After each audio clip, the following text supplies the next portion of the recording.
Laio is the fifth full-length album from Galician black metal band Balmog. This Sotomayor-based band came about quite a long time ago and they kind of started out playing a different form of black metal, something a little bit more direct and classic in its inspiration, and they eventually moved towards something more experimental beyond 2017 or so. They do have a lot of records under their belt, but they have had quite a sea change since 2017 or so, and we find with Vacuum and especially Pillars of Salt, they started incorporating elements of progressive rock, 80s post-punk, and maybe some newer guitar techniques from more modern black metal, and that changed their sound very quickly as they incorporated different members, different perspectives. It eventually led to what their sound became with Eve. That was kind of a big album. It was one of my favorites of the year when it released, and now they're following that up with Laio. This time there's less of the progressive rock feeling, there's less of the elaborate song structures found in their EPs more recently, and now it's a little bit more focused on the innards of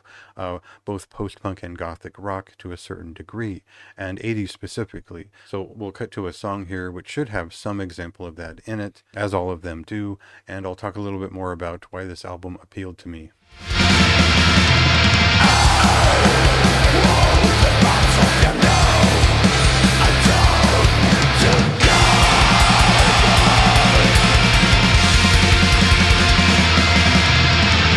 So the way that I put it back in 2020 when Eve released was that this was kind of like if an 80s Killing Joke album like Fire Dances was released by a band like Sin Mara. Not exactly the way that Suffering Hour have put it on their more recent releases, but something that is more focused on the structure of post-punk and the way that a lot of those beats were formed back in the 80s. And so it's not exactly 808 built stuff, and all that means that these songs are structured like rock songs a lot of the time, but they are black metal songs as well. And so that trade-off is not anything new for most people, but it's different in these folks' hands because they've got a pretty unique set of vocal inflections to introduce here, a lot of strong guitar effects to really spike out interest in a lot of these songs. They're going with something which is a little bit more developed than last time, leaning more into songcraft and less into emergent sounds and sort of interesting guitar tones. This is a little bit more focused on the song, and that'll either be for you or not. I think it's interesting to consider this a black metal record in spirit and a lot of what it has to say. It really does have the philosophy of black metal in its mind, and that defiant spirit shows through, but the music has evolved very much, and I think that'll be a lot for folks who are looking for straight up black metal or something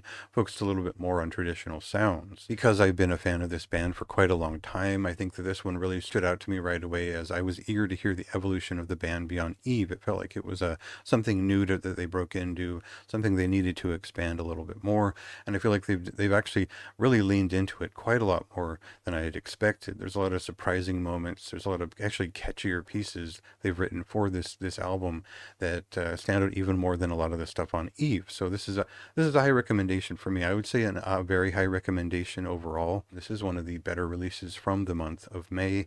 In terms of, I'm not even the biggest post-punk fan. I'm not even the biggest fan of gothic rock, but I think those ideas fit really well in the way that they fuse with the type of black metal that Balmog are most experienced with. And so they're in following the evolution of this music and the way that they've formed a lot of these ideas. I think they've found something that is even more their own, and I think distinction it really matters in this type of music. And carving their own path has been very entertaining along the way as I followed the band since 2018 or so. So if you were interested to see where they went beyond Eve, from my point of view, it's something very good, very much worth checking out. See what you think for yourself. It released on May 23rd, and go ahead and read my review. I go much more in depth with all of my thoughts on the website.